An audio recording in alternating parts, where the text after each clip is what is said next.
One organization wants tougher penalties on cockfighting in Kentucky. Why they say a bill to do that needs to be considered. Plus, major developments when it comes to women's reproductive rights in Alabama. Why IVF clinics are back open. And our next rain chance is on the way as we close out the work week. Those details coming up as Mountain News First at 4 continues. Mountain News First at 4 continues.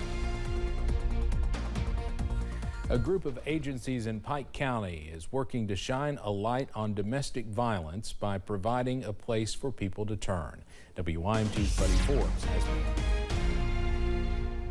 Community partners are coming together with the Pike County Health Department as part of a coalition to provide resources to people in the community who are dealing with domestic violence. The Pike County Domestic Violence Coalition is a new group spearheaded by the Pike County Health Department, providing a group of people, agencies, and resources to help people in the county find the help they need when it comes to domestic violence. Public Health Director Tammy Riley says the idea came after the Allen shooting in 2022, opening more eyes to the threats that happen behind closed doors. Pike County in eastern Kentucky does have ample resources to address domestic violence, but additional education and outreach was needed. Riley says it's really all about cultivating a safe space in the county where someone will always be there to provide help or just a little hope. In Pike County, Buddy Forbes, WYMT Mountain News. The coalition had its first meeting of the year Tuesday. Hear more about the group and its purpose coming up tonight at 6. A bill to criminalize more aspects of cockfighting could be heard later this month in the General Assembly. Senate Bill 243 was not heard today, but supporters are optimistic it soon will be. The bill would make it illegal to take part in, be a spectator, and even take kids to a cockfighting match. WYMT's Phil Pendleton spoke to an animal wellness group about the bill and has more from Frankfort. Senate Bill 243 would set up new penalties for people caught in the practice of cockfighting. It was to be heard in a Senate Judiciary Committee this morning, but just before that meeting was to take place, it was taken off the agenda. So I hate that it didn't get to move forward. If we can get the votes, I'll hear the bill. Senator Westerfield says that it's surprising to him that there is not more support for the bill to further criminalize the practice of cockfighting. The Animal Wellness Action Group says they have a lot of evidence the practice is alive and well in Kentucky, and if made law, cockfighting would be a felony instead of a misdemeanor. Right now, we're very aware that these cockfighters are tempted enough by the lucrative aspect of the gambling, by the glory of selling their birds when they do well, out of state, out of country, that a misdemeanor to them is very much like that 10-mile-an-hour over the speed limit. Senator Westerfield says he is optimistic that they will be able to call this bill again next Thursday. He says he has not heard that the bill is dead. In Frankfort, Phil Pendleton, now back to you. The bill says that falconry and other sports involving hunting animals would not be a violation.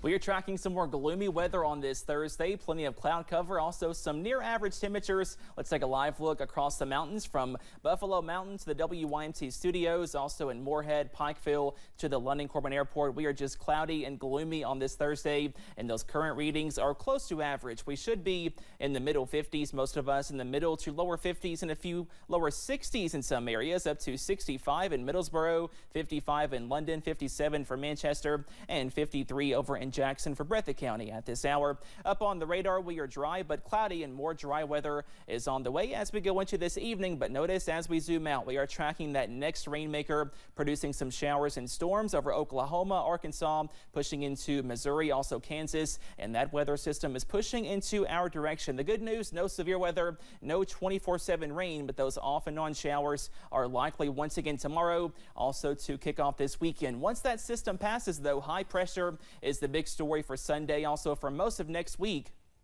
So we are tracking some more drier and sunny weather for most of next week. A little bit cooler on Sunday, and then possibly some 60s and 70s by Wednesday and Thursday of next week. All those details coming up in just a few minutes. Steve? Cameron, thank you. New details on the investigation into a massive Texas wildfire. Power company Xcel Energy now says its facilities appear to have played a role in igniting the Smokehouse Creek fire, but the utility is disputing claims that it acted negligently. The company says it's been cooperating with investigators and that it will help those affected by the blaze. At least 64 homes were destroyed. The fire has burned more than 1 million acres. Women's reproductive rights will be a big issue in the presidential election, and there are major developments in Alabama today. IVF clinics that shut down over a controversial court ruling are getting ready to reopen after Republican lawmakers pushed through a bill to protect those facilities from criminal liability. CBS's Janet Shamlian has the latest. SB 159 has passed. Alabama's State House and Senate fast-tracked legislation Wednesday meant to shield IVF providers from prosecution after last month's landmark decision by the state Supreme Court left clinics fearful they could be held criminally liable for the damage or death of an embryo. Your reaction to this legislation passing? We're hopeful and we're excited. Cody Carnley hopes she and her husband can put dreams of adding to their family back on track. Their embryo transfer was canceled last month. We know that this gives us the green light to access our embryos that we feel have been held hostage. They had their first child through IVF in 2022 after more than a decade of trying. Her clinic, Alabama Fertility, says it will restart IVF as soon as today. To be able to go back to doing what we do for our patients to help them have families will be a great relief to us and our staff. But Illinois Senator Tammy Duckworth, who had 2 children through IVF, thinks the Alabama legislation creates more questions than answers. It does not address the issue of, is a fertilized egg a human being, an extrauterine child, in the words of the Alabama Supreme Court, with equal or even greater rights than the person who's going to carry it. Janet Shamlian, CBS News, Montgomery, Alabama. Opening statements began this morning in the manslaughter trial of James Crumbley. He's the father of the teenager who killed 4 students at a Michigan high school in 2021. Defense attorneys are making the case that Ethan Crumbley is not on trial and his father James is not responsible for the loss of life at the school. Prosecutors argue that James Crumbley was the only adult who could have possibly prevented the mass shooting and is to blame after purchasing a gun for his son and disregarding signs of mental health issues. You're going to learn that those kids would still be alive today had James Crumbley seized any one of the tragically small and easy opportunities given to him to prevent his son from committing murder. Crumbley is the second parent to stand trial for his kid's actions. His wife, Jennifer, was found guilty of the same charges last month. We'll have more on this case coming up tonight at 5:30. A new study finds that the gunman who went on a deadly shooting rampage in Lewiston, Maine last year suffered from traumatic brain injuries. Researchers at the Boston University CTE Center concluded there was evidence of a traumatic injury on the brain of Robert Card. He's the 40-year-old Army reservist who killed 18 people and wounded 14 others in October of last year. He was found after taking his own life. The research was released by Card's family, who hope the information will prevent future tragedies. The National Transportation Safety Board has opened a new investigation into Boeing's 737 MAX. It follows an incident last month when United Airlines pilots experienced stuck rudder pedals during a landing rollout in Newark. The rudder controls an airplane's direction, turning left or right. No one on the flight was injured and the plane returned to the gate. The malfunction happened again during a test flight 3 days later. It's official now. Sweden formally joined NATO today. The country's prime minister handed over the final documentation to the U.S. in Washington, D.C., marking the last step to secure the backing of all members to join the military alliance.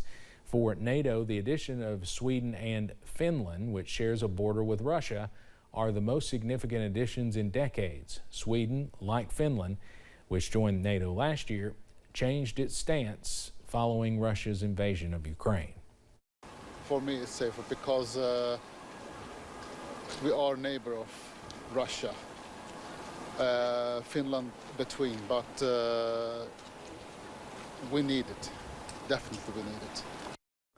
Sweden is now NATO's 32nd member, ending the neutrality it held in the decades after the Second World War. Coming up on First at 4, many of us are about to lose an hour of sleep this Sunday, and that can lead to drowsy driving. How the problem is more common than first thought. Plus, we are dry through this evening, but rain chances are looming by tomorrow. Those details after this break.